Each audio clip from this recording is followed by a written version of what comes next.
Hello and welcome back to Skyward Sword HD. In today's episode, we are going to be exploring the Pirate Stronghold. There's a lot of keys flying around.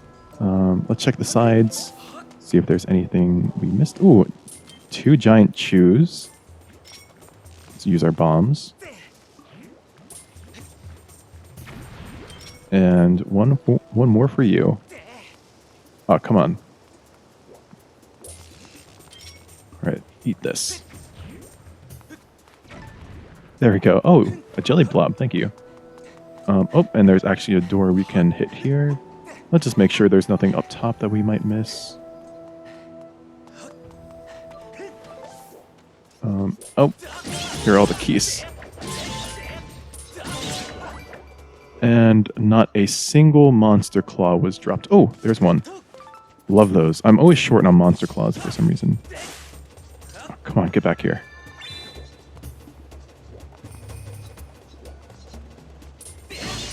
There we go.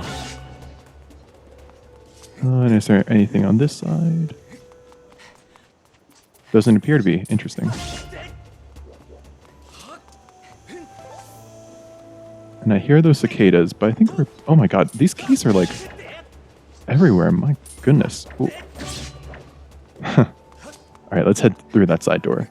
That's a fun little detour.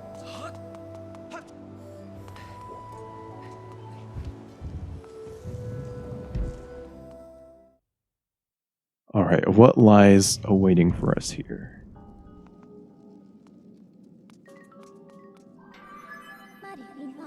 Master, please take a look. This device looks like it is meant to hold a timeshift stone, but there is not one currently installed. There's a 95% chance that it is the same type of device as the ones we encountered in Lanayru Mine. Signs indicate that timeshift stones were used in this facility as a kind of power source. Alright, thanks, Vi. So wait here.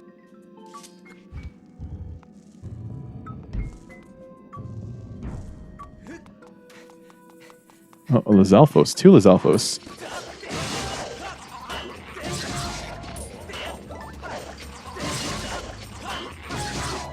Nice. And we get 2 lizard tails. We're getting a lot of those, which is good. Ugh, I don't want to deal with you. I just want to run across the sides here. That's definitely not the path you were supposed to take, but whatever.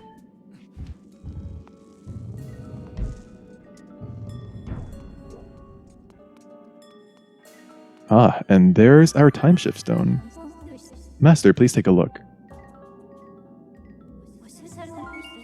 This object is called a timeshift orb. I conjecture that unlike the timeshift stones we've seen, this device was designed to be carried around and installed at different locations. Yeah, so this game is really, really ingenious with its mechanics. So before, when we were in Lanayru mining facility, we just hit like the stones and they had like a finite amount of space, like a static amount of space that they were able to transform. But in this part, we can actually carry those timeshift orbs with us. So look, we can influence the environment. It's really, really crazy that they just adopted the concept into not only being like a static thing, but also like a moving... Oh, God. How do I... Okay. There we go. And you can see a pile of bones there, so we can bring it back to life and then kill it again, but we'll just put him out of his misery for good.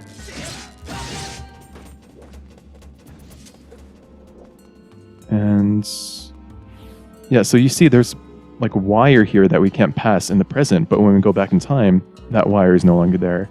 It's a really cool mechanic. Oh, geez.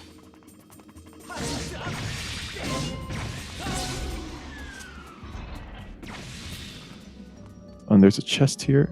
And look, if we go back in time, there's electricity, but in the present there's not. So let's get that.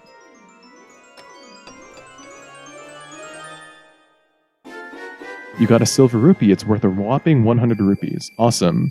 And we have a big wallet upgrade. I got a ton of money playing Thrill Digger. I gotten pretty good at it, so it's pretty easy to make money. So yeah, we have a ton of cash right now. What? These structures only existed in the past, it looks like, so we got to be careful with the way we walk. course, I'll take that ancient flower. Lovely. And we're gonna jump. Jump.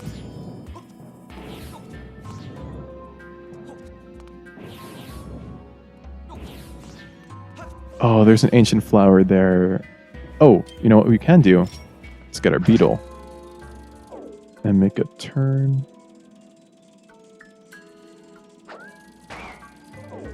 There we go.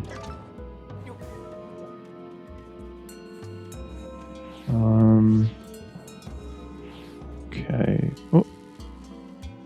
Okay. So we got to put this down here. There we go.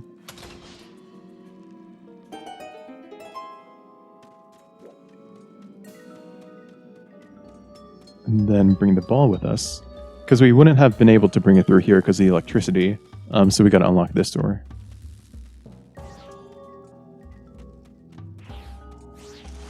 Oh, Deku Baba. Whoa. Okay, so we'll leave it like right here. What do we have here? Goddess Plume? Oh, Monster Horn. I have a lot of those too. Yeah, 21. I've been playing the bamboo cutting minigame a lot. Whoops. Whoa. There's a lot of you guys here. Jeez. Just want to make sure I don't miss any ancient flowers. Yeah, we're good. Oh god. Well, we can't. What do I even do with these guys? Jeez.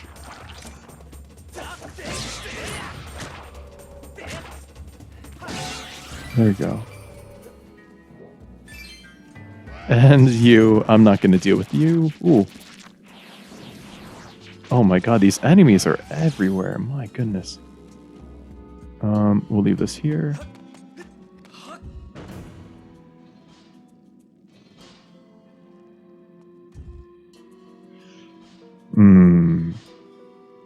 Okay, so we need to drop something. We need a weight.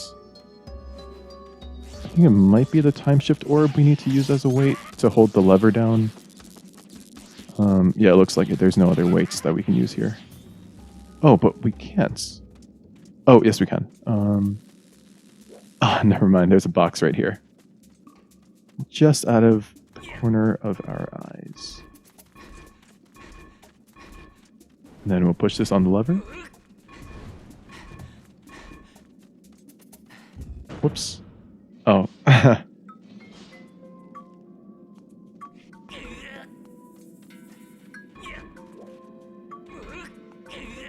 Alright, and now... Oh. There we go.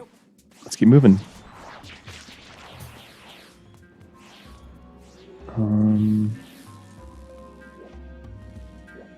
So let's put this down here so we can go get this chest.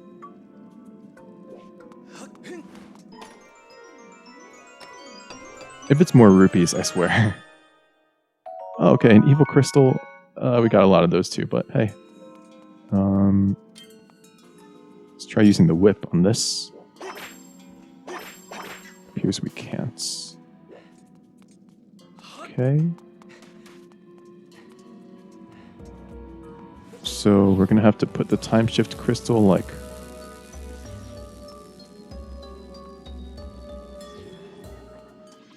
right here. Oh god.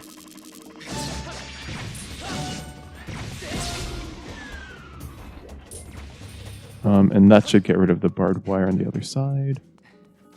Yes. And now we can pull the lever. Awesome. This is like a little mini dungeon on its own, which I really, really like. Is there anything else in this room? No. Oh, can't I just get through you? No, I need to fight you guys. All right. All right, stab, and then cut.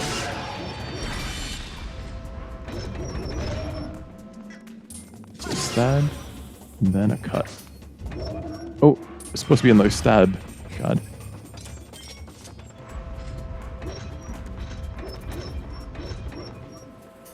Come on, work with me here. There we go. Awesome.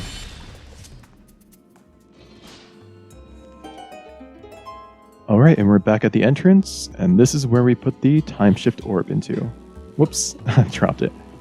There we go. This reminds me of Jabu Jabu's belly from Ocarina of Time. The entrance to the dungeon is just a giant, a whale, basically.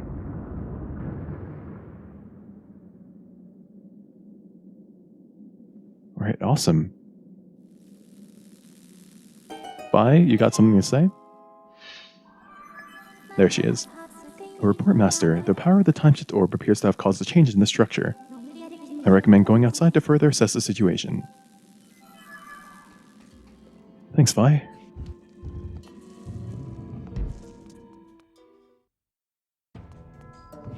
Alright, let's see what happened here.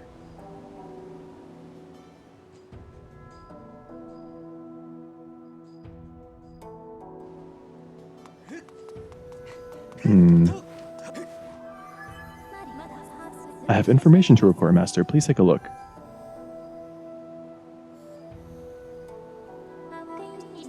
There's a 60% probability that these masts and sails are from the ship that protects Nehru's flame. You can now set your dowsing ability to search for the ship that looks like that holds Nehru's flame. Oh, awesome. 60% probability is actually pretty low. It's interesting that we're... Oh, I know that target anywhere. But it's interesting that I think that's the first time Fi has, you know, suggested we take initiative on something as low as 60%. Ah, Goddess Cube. That's a very good location for a Goddess Cube. I don't think many people would have, like, especially back in the Wii version where your camera was like locked, and you can only like really focus behind you like this. But in this game, of course, we have the free camera. So I don't think a lot of people would have noticed that, so it's a pretty good place to hide a Goddess Cube. But yeah, let's report back to Skipper.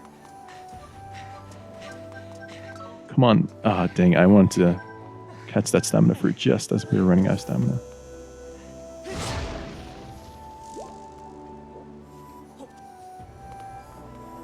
Take those bombs. Alright, awesome. Hey, Skipper. So my ship wasn't here either. Fui, you found a clue? You know the place, some kind of thing called dowsing. That's amazing, Fui. This time we'll definitely find my ship. Ready to set sail? To sea. Anchors away. Now this ready to set sail, anchors away whole dialogue really reminds me of Phantom Hourglass, which I've always wanted to play, but I just haven't gotten my hands on it just yet. How are we going to search this whole huge sea? I have no choice but to ask you to do it for me, so get cracking, Fui. There's a high probability that the ship is currently hidden from our view, but if we attack it, then we might catch a glimpse of it. Alright, so we can douse for it, but we also need to be controlling the ship. I actually think we can stay in dowsing mode. Yeah. So we'll just be following. But yeah, I've really wanted to play Phantom Hourglass. It's in the same style as Spirit Tracks, which is, I don't know if it's my like most critically favorite Zelda game, but it's definitely my most nostalgic Zelda game. I think my favorite might be Twilight Princess. But nostalgia, for sure, it's gonna go to Spirit Tracks, because that was the first game I ever played, or first Zelda game I ever played. Alright, let's go a little faster, because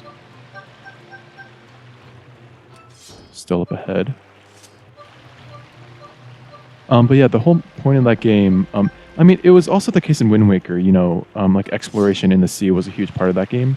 But Phantom Hourglass, I think, kind of, for me at least, I don't know, it kind of captured the whole sailing thing just a little better, which is funny because you're not actually using like a sailboat. You're using like a steam engine ship. Oh, other way.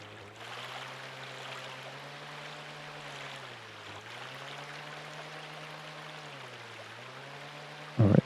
I think honestly, what about that game was oh. Just gonna try shooting.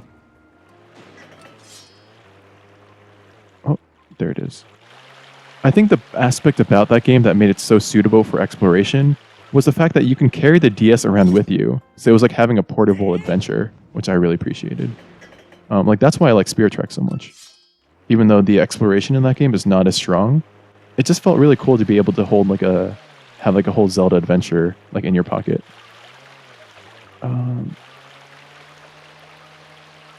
We're getting closer.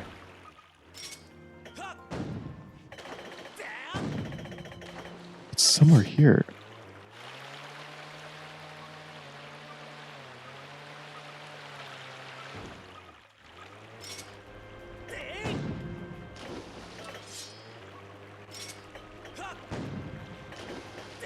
Shoot farther out.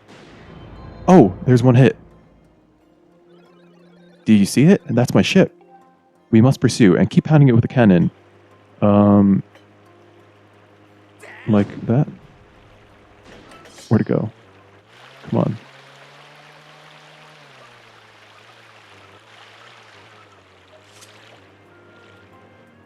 Oh, let's shoot.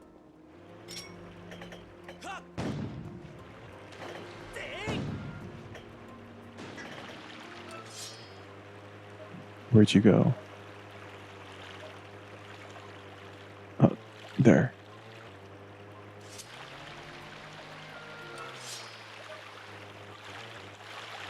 And this way.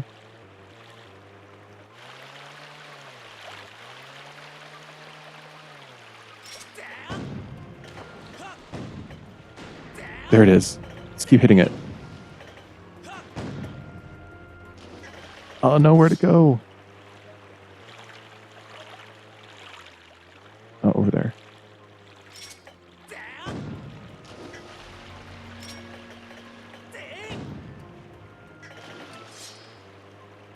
A little further out. Oh, come on.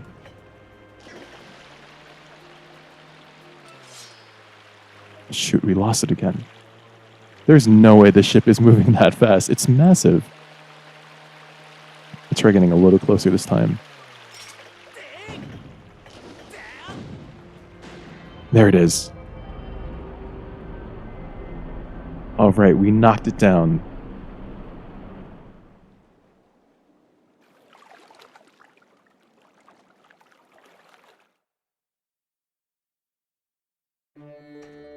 And there it is. We don't get a traditional walk down really cool down a staircase into a new temple cutscene, but this is the next dungeon of the game.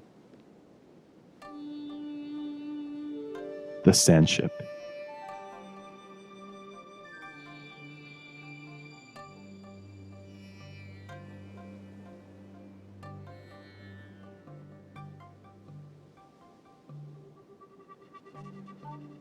All right, and we will tackle the Sandship in the next episode. Really, really cool dungeon, just like the Ancient Cistern. The latter half of this game has really interesting dungeons relative to the first half. But yeah, we will tackle it in the next episode. So until then, thanks so much for watching, and I'll see you then.